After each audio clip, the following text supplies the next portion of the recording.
Welcome to The Explainer. Okay, let's just dive right into this. Today, we're stepping way off the beaten path, away from those typical tourist sites of Berlin, and we're grounding ourselves in a much grittier, everyday reality. We're looking at Marzahn-Hellersdorf. It's a district in Berlin that's widely known for being socially and economically disadvantaged. Throughout this explainer, we're going to explore a deeply personal story of survival, consequence, and ultimately, redemption. You know, a lot of residents here live beneath the poverty line, and they are struggling every single day just to put food on the table. But as we're going to see, poverty isn't just about an empty wallet. It's an entire environment that can completely trap the next generation. To really grasp the environmental stakes here, you have to consider the immense pressure weighing down on this specific district. Right now, the national average for poverty risk in Germany sits at about 16.6%, but in Hellersdorf, it spikes all the way up to 18.1%. Never before have so many people in Germany been living in poverty, and in this one community of nearly 300,000 people, that threat is intensely magnified.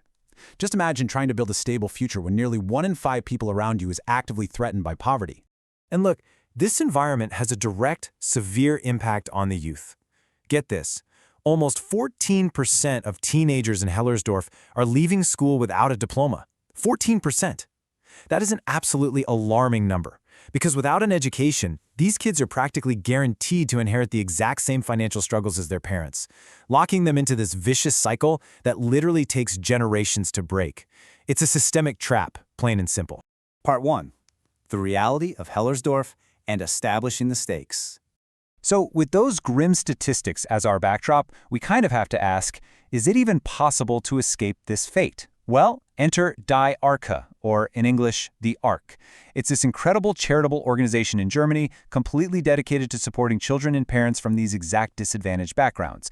They're right there on the front lines, actively trying to intercept these kids before they just become another statistic. And this is exactly where we meet Pascal Hahn, though everyone simply calls him Kalle.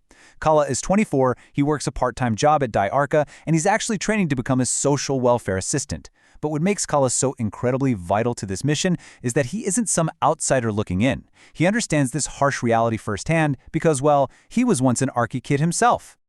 Moving into Part 2, From Victim to Offender, Kalle's Descent and Return. Kalle's personal story is absolutely what gives him his power as a mentor today. He grew up with a single mother, and he was profoundly impacted by his father's early absence.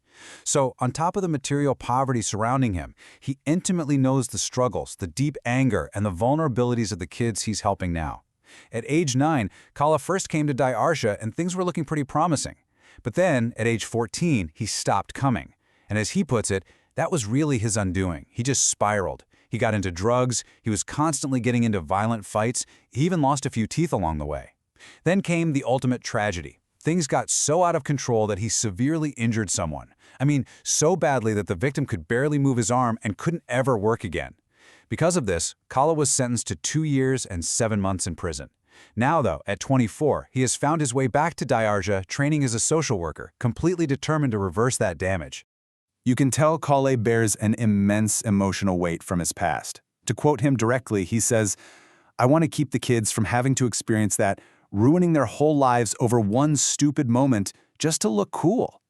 I mean, you can hear the heavy regret in those words, right? But you also hear this fierce, unyielding determination. His past mistakes aren't just a burden he carries around. They are literally the fuel for his current motivation.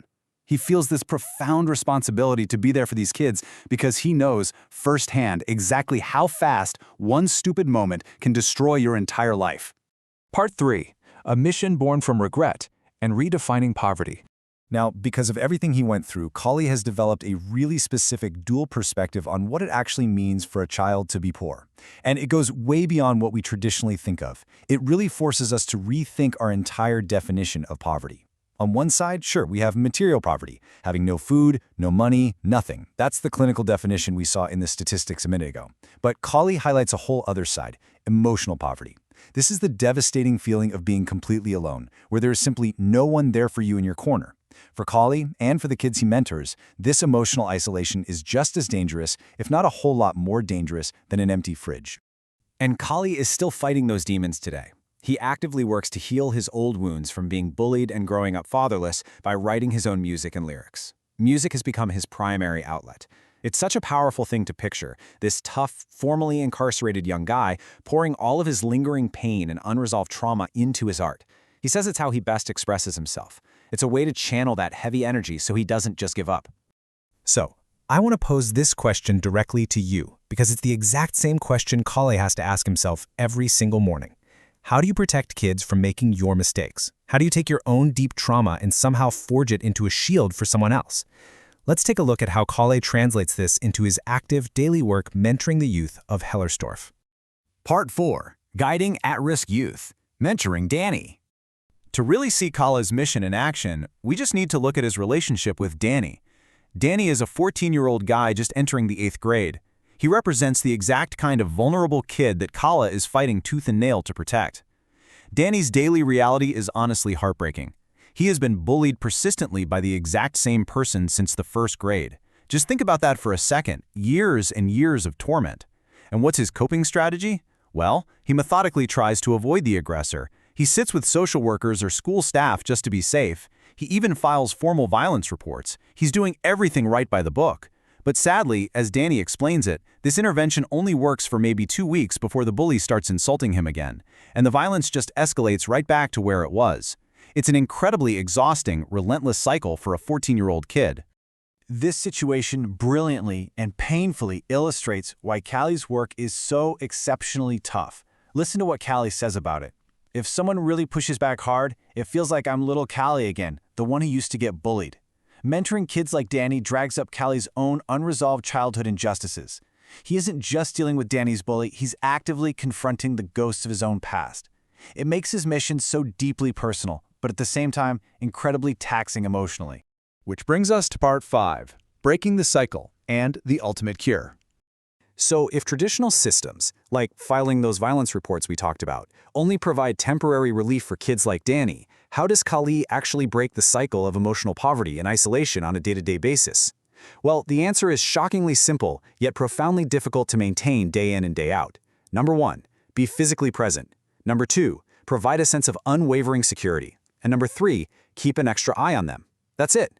For Kale, the solution to emotional poverty isn't some highly complex bureaucratic program. It is simply about being the consistent, secure, and reliable presence that he so desperately lacked as a teenager. He is stepping up to become the father figure and the fierce protector he never had. The absolute core of Kale's redemption comes down to this one realization.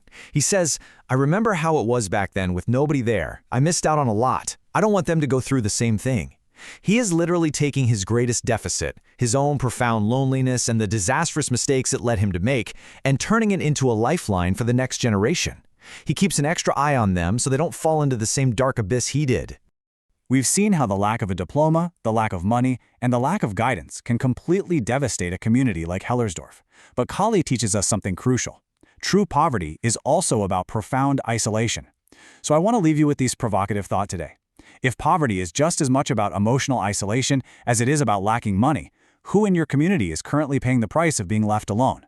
Think about the Kales and Dannys in your own backyard. Who needs that extra eye? Thank you so much for joining me for this explainer, and I really hope this changes how you view the cycle of poverty around you.